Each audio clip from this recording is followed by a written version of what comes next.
बहुत बहुत स्वागत है आपका मेरे चैनल पर। मैं आपका बहुत हार्दिक अभिनंदन करती हूँ। आज हम पढ़ेंगे एमपी सेट हिंदी में लगी हुई कहानी वापसी, जिसके रचनाकार हैं उषा प्रेमवदा जी। बेहतरीन कहानी है यह। इसका प्रकाशन वर्ष 1960 है और इसके प्रमुख पात्रों को हम देखते हैं। इस कहानी में लगभग 7-8 पात्र हैं। गजाधर बाबू, अमर, बसंती, कांति, गणेशी, शीला, नरेंद्र। कहानी को पढ़ने से पहले हम उषा प्रेमवदा के बारे में कुछ जान लेते हैं। हो सकता है एग्जाम में इससे कुछ प्रश्न जरूर बने। उषा प्रेमवदा का जन्म 1930 में हुआ था। ये अमेरिका प्रवासी हिंदी साहित्यकार हैं। यहाँ पर आप विशेष ध्यान देंगे। इनकी प्रमुख कृतियां यहाँ पर है। इनका कहानी संग्रह है वनवास, कितना बड़ा झूठ, शून्य, जिंदगी और गुलाब के फूल, एक कोई दूसरा, मेरी प्रिय कहानी, संपूर्ण कहानियां। इन्हीं कहानियों में से, संग्रहों में से ये कहानी ली गई है। उपन्यास इनके हैं रुकोगी नहीं राधिका, अक्सर परीक्षाओं में पूछा जाता है, शेष यात्रा, 55 खंबे, लाल दीवार, अंतर्वर्षी, भया, कबीरा, उदास। इस प्रकार इनके उपन्यासों को हम देख चुके हैं। अब हम पढ़ते हैं कहानी वापसी। गजाधर बाबू ने कमरे में जमा सामान पर एक नजर दौड़ाई। 2 बक्से, डोलची, बाल्टी। यह डिब्बा कैसा है गणेशी? उन्होंने पूछा। गणेशी बिस्तर बांधता हुआ कुछ गर्व, कुछ दुख, कुछ लज्जा से बोला, घरवाली ने साथ में बेसन के कुछ लड्डू रख दिए हैं। कहा बाबूजी को पसंद थे। अब कहाँ हम गरीब लोग आपकी कुछ खातिर कर पाएंगे। घर जाने की खुशी में भी गजाधर बाबू ने एक विषाद का अनुभव किया, जैसे एक परिचित स्नेह आदरमय सहज संसार से उनका नाता टूट रहा है। कभी कभी हम लोगों की भी खबर लेते रहिएगा।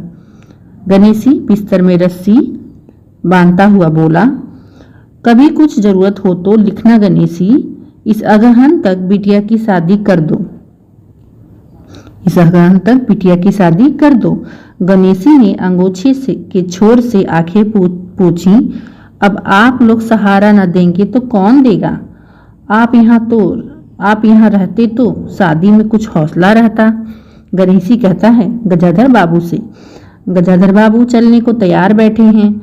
रेलवे क्वार्टर का वह कमरा जिसमें उन्होंने कितने वर्ष बिताए, उनका सामान हट जाने से जैसे कुरूप और नग्न लग रहा था। आंगन में रोपे पौधे भी जान पहचान के लोग ले गए थे। जगह जगह मिट्टी बिखरी हुई थी, पर पत्नी बाल बच्चों के साथ रहने की कल्पना में यह बिछोह एक दुर्बल लहर की तरह उठकर विलीन हो गया। गजाधर बाबू खुश थे। 35 साल की नौकरी के बाद वह रिटायर होकर घर जा रहे थे। तो यहाँ पे बनने वाला प्रश्न है कि गजाधर बाबू ने कितने वर्ष नौकरी की थी? तो 35 वर्ष। इन वर्षों में अधिकांश समय उन्होंने अकेले रहकर काटा था। उन अकेले क्षणों में उन्होंने इसी समय की कल्पना की थी जब वह अपने परिवार के साथ रह सकेंगी। इसी आशा के सहारे वह अपने अभाव का बोझ ढो रहे थे। संसार की दृष्टि से उनका जीवन सफल कहा जा सकता था। उन्होंने शहर में एक मकान बनवा लिया था। बड़े लड़के अमर और लड़की कांति की शादी कर दी थी। 2 बच्चे ऊंची कक्षाओं में पढ़ रहे थे। गजाधर बाबू नौकरी के कारण प्रायः छोटे स्टेशनों पर रहे और उनके बच्चे तथा पत्नी शहर में, जिससे पढ़ाई में बाधा न हो। गजाधर बाबू स्वभाव से बहुत स्नेही व्यक्ति थे और स्नेह के आकांक्षी भी। जब परिवार साथ था, ड्यूटी से लौटकर बच्चों से हंसते बोलते, पत्नी से कुछ मनोविनोद करते। उन सब के चले जाने से उनके जीवन में गहन सूनापन भर उठा। खाली क्षणों में उनसे घर में टिका न जाता। कभी प्रकृति के न होने पर भी उन्हें पत्नी की स्नेहपूर्ण बातें याद आती रहती। दोपहर में गर्मी होने पर भी 2 बजे तक आग जलाए रहती। उनके स्टेशन से वापस आने पर गर्म गर्म रोटियां सेकती। उनके खा चुकने और मना करने पर भी थोड़ा सा कुछ और थाली में परोस देती और बड़े प्यार से आग्रह करती। जब वह थके हारे बाहर से आते तो उनकी आहट पाकर वह रसोई द्वार से निकल आती और उनकी सलज आंखें मुस्कुरा उठती। गजाधर बाबू को तब हर छोटी बात भी याद आती और उदास हो जाते। अब कितने वर्षों बाद यह अवसर आया था जब वह फिर उसी स्नेह और आदर के मध्य रहने जा रहे थे। टोपी उतारकर गजाधर बाबू ने चारपाई पे रख दी, जूते खोलकर नीचे खिसका दिए। अंदर से रह रहकर कहकहों की आवाज आ रही थी।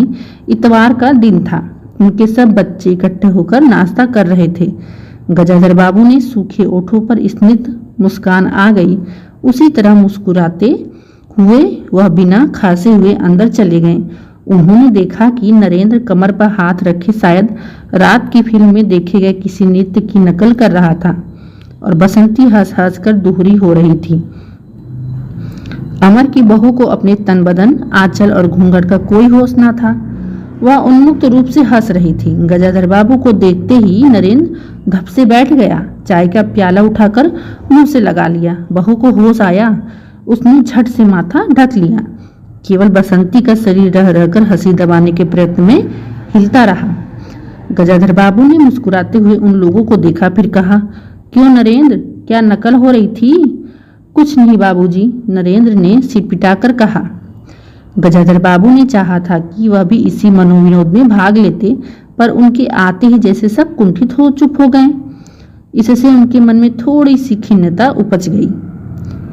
बैठते हुए बोले, बसंती, चाय मुझे भी देना। तुम्हारी अम्मा की पूजा भी चल रही है क्या?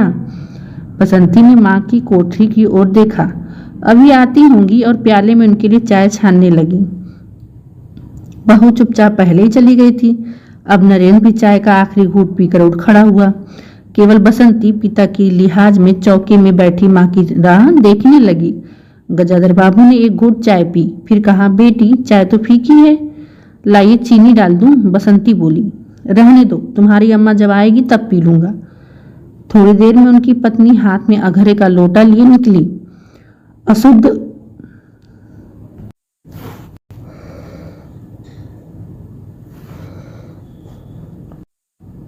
सुबह का भोजन तुम्हारी भाभी बनाएगी। बसंती मुंह लटकार कर बोली, बाबूजी, पढ़ना भी तो होता है। गजाधर बाबू ने प्यार से समझाया, तुम सब पढ़ लिया करो। तुम्हारी माँ बूढ़ी हुई, अब वह शक्ति नहीं बची है। तुम हो, तुम्हारी भाभी है, दोनों को मिलकर काम में हाथ बटाना चाहिए। बसंती चुप रह गई। उसके जाने के बाद उसकी माँ ने धीरे से कहा, पढ़ने का तो बहाना है, कभी जी नहीं लगता, लगे कैसे? शीला से ही फुर्सत नहीं। बड़े बड़े लड़के हैं उसके घर में, हर वक्त वहां घुसा रहना मुझे नहीं सुहाता। मना करूं तो सुनती नहीं। घर में गजाधर बाबू के रहने के लिए कोई स्थान न बचा था। जैसे किसी मेहमान के लिए कुछ अस्थायी प्रबंध कर दिया जाता है, उसी प्रकार बैठक में कुर्सियों को दीवार से सटाकर बीच में गजाधर बाबू के लिए पतली सी चारपाई डाल दी गई। गजाधर बाबू उस कमरे में पड़े पड़े कभी अनायास ही इस अस्थायित्व का अनुभव करने लगते। उन्हें याद आती उन रेलगाड़ियों की जो आती और थोड़ी देर रुक कर किसी लक्ष्य की ओर चली जाती। घर छोटा होने के कारण बैठक में ही वह प्रबंध किया गया। उनकी पत्नी के पास अंदर एक छोटा कमरा अवश्य था, पर वह एक और अचारों के मर्तबान, दाल चावल और कनस्तर और घी के डब्बों से घिरा था। दूसरी ओर रजाइयां दरिया में लिपटी और रस्सी से बंधी रखी थी। उनके पास एक बड़े से टीन के बक्स में घर भर के गर्म कपड़े, बीच में एक अलगनी बंधी हुई थी जिस पर प्रायः बसंती के कपड़े लापरवाही से पड़े रहते। वह अक्सर उस कमरे में नहीं जाते थे। घर का दूसरा कमरा अमर और उसकी बहू के पास था। तीसरा कमरा जो सामने की ओर था बैठक था। गजाधर बाबू के आने से पहले उसमें अमर के ससुराल से आया बेत का 3 कुर्सियों का सेट पड़ा था। कुर्सियों पर नीली गद्दियां और बहू के हाथों के गढ़े कुशन थे। जब कभी उनकी पत्नी की कोई लंबी शिकायत करनी होती तो अपनी चटाई बैठक में डाल पड़ जाती थी। वह एक दिन चटाई लेकर आ गई तो गजाधर बाबू ने घर गृहस्थी की बात छेड़ी। वह घर का रवैया देख रहे थे। बहुत हल्के से उन्होंने कहा कि अब हाथ में पैसा कम रहेगा, कुछ खर्चा कम करना चाहिए। सभी खर्च तो वाजिब वाजिब हैं, न मन का पहना न ओढ़ा। गजाधर बाबू ने आहत विस्मित दृष्टि से पत्नी की ओर देखा। उनसे अपनी हैसियत छिपी न थी। उनकी पत्नी तंगी का अनुभव कर उसका उल्लेख करती, यह स्वाभाविक था, लेकिन उनमें सहानुभूति का पूर्ण अभाव गजाधर बाबू को बहुत कम खटका। उनसे राय बात की जाती कि प्रबंध कैसे हो, तो उन्हें चिंता कम संतोष अधिक होता। लेकिन उनसे तो केवल शिकायत की जाती, जैसे परिवार की सब परेशानियों के लिए वही जिम्मेदार हो। तुम्हें कमी किस बात की है अमर की माँ? घर में बहू हैं, लड़के हैं, बच्चे हैं, सिर्फ रुपये से ही आदमी अमीर नहीं होता। गजाधर बाबू ने कहा और कहने के साथ ही अनुभव किया। यह उनकी आंतरिक अभिव्यक्ति थी, ऐसा कि उनकी पत्नी नहीं समझ सकती। हाँ, बड़ा सुख है ना बहू से, आज रसोई करने गई है, देखो क्या होता है, कहकर पत्नी ने आंखें मूंदी और सो गई। गजाधर बाबू बैठे हुए पत्नी को देखते रह गए।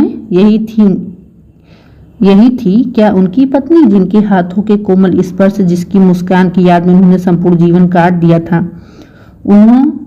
उन्हें लगा कि वह लावण्यमयी युवती जीवन की राह में कहीं खो गई और उसकी जगह आज जो स्त्री है वह उनके मन और प्राणों के लिए नितांत अपरिचिता है।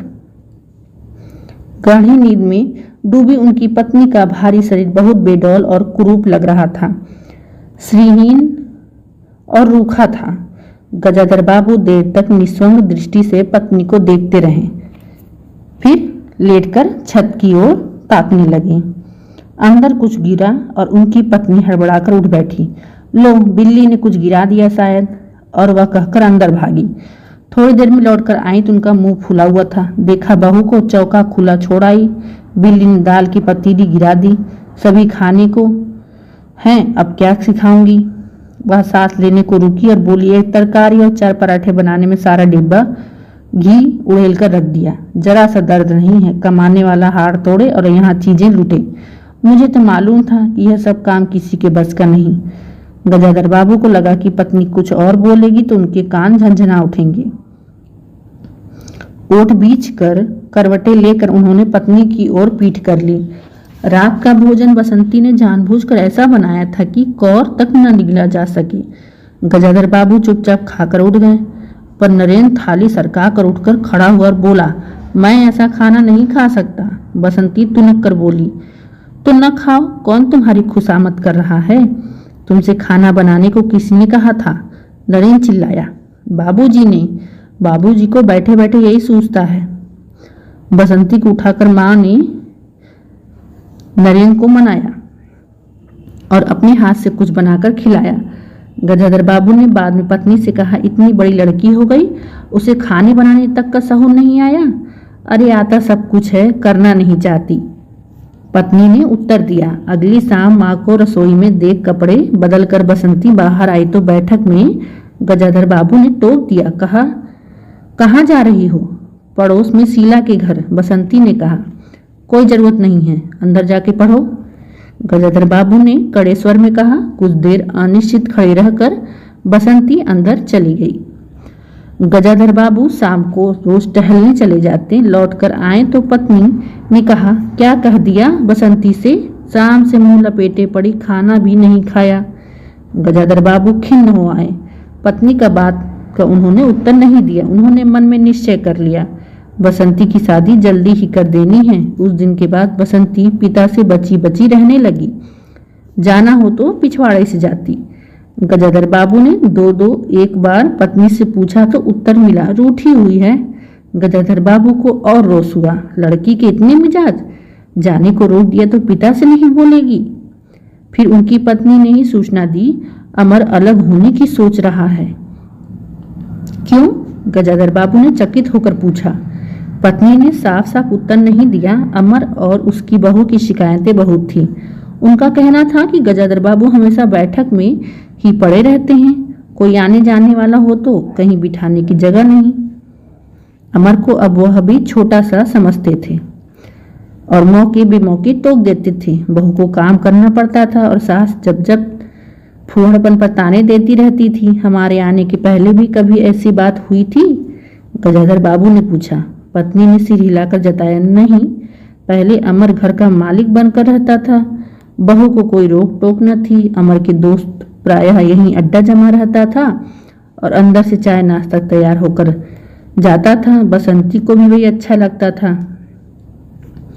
गजाधर बाबू ने बहुत धीरे से कहा, अमर से कहो जल्दीबाजी की कोई जरूरत नहीं है।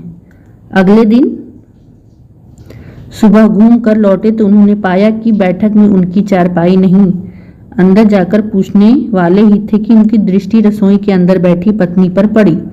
उन्होंने कहने को मुंह खोला, बहू कहाँ है, पर कुछ याद कर चुप हो गए। पत्नी की कोठरी में झांका तो अचार रजाइयों और कनस्तरों के मध्य अपनी चारपाई लगी पाई।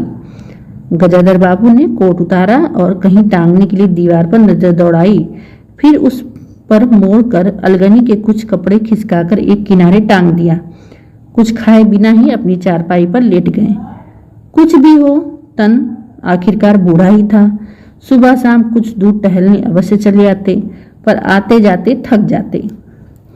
गजाधर बाबू को अपना बड़ा सा खुला हुआ क्वार्टर याद आ गया। निश्चिंत जीवन, सुबह पैसेंजर ट्रेन आने पर स्टेशन पर की चहल पहल, चित परिचित चेहरे और पटरी पर रेल की पहियों की खटखट जो उनके लिए मधुर संगीत की तरह था। तूफान और डाकगाड़ी के इंजनों की चिंगाड़ उनकी अकेली रातों की साथी थी। सेठ रामजीमल की मिल के कुछ लोग कभी कभी पास आ बैठते। वह उनका दायरा था, वही उनके साथी थे।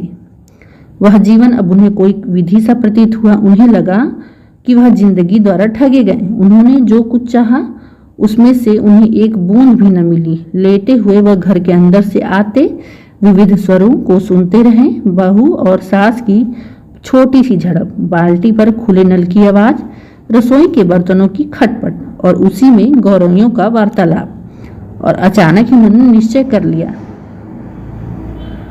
अब घर की किसी बात में दखल न देंगे। यदि गृहस्वामी के लिए पूरे घर में एक चारपाई की जगह यही है तो यहीं पड़े रहेंगे। अगर कहीं और डाल दी गई तो वहां चले जाएंगे। यदि बच्चों के जीवन में उनके लिए कहीं स्थान नहीं तो अपने ही घर पर परदेसी की तरह पड़े रहेंगे। और उस दिन के बाद सचमुच गजाधर बाबू कुछ नहीं बोले। नरेंद्र मांगने आया तो उसे बिना कारण पूछे रुपए दे दिए। बसंती काफी अंधेरा होने के बाद पड़ोस में रही तो भी उन्होंने कुछ नहीं कहा, पर उन्हें सबसे बड़ा गम यह था कि उनकी पत्नी ने उनमें कुछ परिवर्तन लक्ष्य नहीं किया, मतलब महसूस नहीं किया। वह मन ही मन कितना भार ढो रहे थे, इससे वह अनजान बनी रही। बल्कि उन्हें पति के घर के मामले में हस्तक्षेप न करने का कारण शांति ही थी। कभी कभी वह कह उठती, ठीक ही है, आप बीच में ना पड़ा कीजिए, बच्चे बड़े हो गए हैं, हमारा जो कर्तव्य था कर रहे हैं, पढ़ा रहे हैं, शादी कर देंगे। गजाधर बाबू ने आहत दृष्टि से पत्नी को देखा। उन्होंने अनुभव किया कि वह पत्नी व बच्चों के लिए केवल धनोपार्जन के निमित्त मात्र थे। ये मोस्ट इंपॉर्टेंट लाइन है, प्रश्न इस पर बन सकते हैं कि वह बच्चों के लिए क्या मात्र थे। तो यहाँ पे वो धर्मोपार्जन के निमित्त मात्र थे। जिस व्यक्ति के अस्तित्व से पत्नी मांग में सिंदूर डालने की अधिकारी है, समाज में उसकी प्रतिष्ठा है, उसके सामने वह 2 वक्त का भोजन की थाली रख देने से सारे कर्तव्य से छुट्टी पा जाती है और घी और चीनी के डब्बों में इतनी रमी हुई है कि अब वही उनका संपूर्ण दुनिया बन गई है। गजाधर बाबू उनके जीवन के केंद्र नहीं हो सकते। उन्हें तो अब बेटी की शादी के लिए उत्साह बुझ गया। किसी बात में हस्तक्षेप न करने के निश्चय के बाद भी उनका अस्तित्व उस वातावरण का एक भाग न बन सका। उनकी उपस्थिति उस घर में ऐसी असंगत लगने लगी जैसे सजी हुई बैठक में उनकी चारपाई। उनकी सारी खुशी एक गहरी उदासीनता में डूब गई। इतने सब निश्चयों के बावजूद भी गजाधर बाबू एक दिन बीच में दखल दे बैठे। पत्नी स्वभावानुसार नौकर की शिकायत कर रही थी, कितना कामचोर है, बाजार की हर चीज में पैसा बनाता है, खाना खाने बैठता है तो खाते ही चला जाता है। गजाधर बाबू को बराबर यह महसूस होता रहता कि उनके रहन सहन और खर्च उनकी हैसियत से कहीं ज्यादा है। पत्नी की बात सुनकर लगा कि नौकर का खर्च बिल्कुल बेकार है। छोटा मोटा काम है, घर में 3 मर्द हैं, कोई न कोई कर ही देगा। उन्होंने उसी दिन नौकर का हिसाब कर दिया। अमर दफ्तर से आया तो नौकर को पुकारने लगा। अमर की बहू बोली, बाबूजी ने नौकर छुड़ा दिया है। क्यों? कहते हैं खर्च बहुत है। यह वार्तालाप बहुत सीधा सा था, पर जिस टोन में बहू बोली गजाधर बाबू को खटक गया। उस दिन जी भारी होने के कारण गजाधर बाबू टहलने नहीं गए। आलस में उठकर बत्ती भी नहीं जलाई। इस बात से बेखबर नरेंद्र माँ से कहने लगा, अम्मा तुम बाबूजी से कहती क्यों नहीं? बैठे बिठाए कुछ नहीं तो नौकर ही छुड़ा दिए। अगर बाबूजी यह समझें कि मैं साइकिल पर गेहूं रखकर आटा पिसाने जाऊंगा तो मुझसे यह नहीं होगा। हाँ अम्मा, बसंती का स्वर था। मैं कॉलेज भी जाऊं और लौटकर घर में झाड़ू भी लगाऊं, यह मेरे बस की बात नहीं। बूढ़े आदमी हैं। अमर भुनभुनाया, चुपचाप पड़े रहें, हर चीज में दखल क्यों देते हैं? पत्नी ने बड़े व्यंग से कहा। और कुछ नहीं सूझा तो तुम्हारी बहू ही चौके में भेज दिया। वह गई तो 15 दिन का राशन 5 दिन बनाकर रख दिया। बहू कुछ कहे इससे पहले वह चौके में घुस गई। कुछ देर में अपनी कोठरी में आई और बिजली जलाई तो गजाधर बाबू को लेटे देख पड़ी सिटपिटाई। गजाधर बाबू की मुख मुद्रा से वह उनके भावों का अनुमान न लगा सकी। वह चुप आंखें बंद किए लेटे रहे। गजाधर बाबू चिट्ठी हाथ में लिए अंदर आए और पत्नी को पुकारा। वह भीगे हाथ से निकली आंचल पोंछती हुई पास आ खड़ी हुई। गजाधर बाबू ने बिना किसी भूमिका कहा, मुझे सेठ रामजीमल की चीनी मिल में नौकरी मिल गई है। खाली बैठे रहने से तो 4 पैसे घर में आएंगे, वही अच्छा है। उन्होंने पहले तो ही कहा था, मैंने मना कर दिया था। फिर कुछ रुककर जैसे बुझी हुई आग में एक और चिंगारी चमक उठी। उन्होंने धीमी स्वर में कहा, मैंने सोचा था बरसों तुम सबसे अलग रहने के बाद अवकाश पाकर परिवार के साथ रहूंगा। खैर परसों जाना है, तुम भी चलोगी? मैं? पत्नी ने सकपका कर कहा, मैं चलूंगी तो यहाँ का क्या होगा? इतनी बड़ी गृहस्थी, फिर से आने लड़की। बात बीच में काटकर गजाधर बाबू ने हताश स्वर में कहा, ठीक है तुम यहीं रहो, मैं तो ऐसे ही कहा था, और गहरे मौन में डूब गए। नरेंद्र ने बड़ी तत्परता से बिस्तर बांधा और रिक्शा बुलाया। गजाधर बाबू का टीन का बक्सा और पतला सा बिस्तर उस पर रख दिया। नाश्ते के लिए लड्डू और मठरी की डलिया हाथ में लिए गजाधर बाबू रिक्शे में बैठ गए। एक दृष्टि उन्होंने अपने परिवार पर डाली, फिर दूसरी ओर देखने लगे। रिक्शा चल पड़ा। उनके जाने के बाद सब अंदर लौट आए। बहू ने अमर से पूछा, सिनेमा चलिएगा ना? बसंती ने उछलकर कहा, भैया हम भी। गजाधर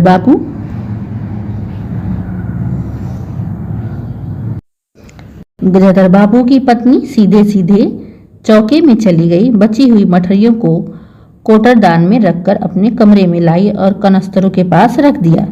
फिर बाहर आके कहा, अरे नरेंद्र, बाबूजी की चारपाई कमरे से निकाल दें, उसमें चलने तक की जगह नहीं है। कितनी भावपूर्ण कहानी उषा प्रेमवदा जी की हिंदी कथा लेखिकाओं की प्रतिनिधि थी। आज के समय का ये संपूर्ण कहानी एक तरह से दिखाता है दृश्य। यहाँ पे गजाधर बाबू मुख्य भूमिका में थे और बहुत ही महत्वपूर्ण यह कहानी है। मिलते हैं नेक्स्ट क्लास में, तब तक के लिए धन्यवाद।